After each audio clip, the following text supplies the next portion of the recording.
Celtics fans, we have breaking news that could directly impact the team's future. With the trade deadline approaching, changes are happening, and one of them involves a player that many have grown to like. What does this mean for the team, and what are Brad Stevens' next steps? We'll break it all down right now. Before we start, we're just a few subscribers away from reaching 200 on the channel. If you want more exclusive content and full coverage, hit the subscribe button now and join our community.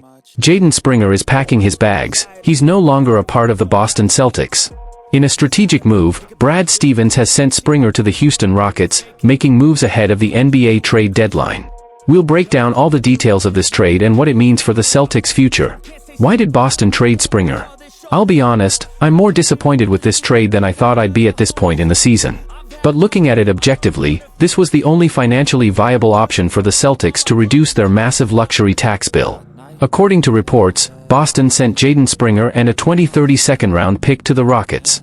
In return, the teams are also swapping highly protected second-round picks. At first glance, it seems like the Celtics aren't getting much in return. So, what's the real purpose of this deal? Boston cleared roster space and cut costs. This move isn't just about Springer. The Celtics already had an open roster spot, and with this trade, they now have two. That means Brad Stevens can look for a strategic addition before the playoffs. On top of that, the financial relief is massive. The team's luxury tax dropped from $65.6 million to approximately $50.5 million. Springer had been showing solid improvement in recent games, especially on defense, but he was still one of the highest-paid players coming off the bench, making more than guys like Neemias Queta and Luke Kornet. This trade not only cuts salary but also allows Stevens to make new moves in the market to strengthen the team. What's next? Now, the big question. What will Brad Stevens do with the extra roster spot? One possibility is that two-way player Drew Peterson could take one of the spots, just like Neemias Queta did last season.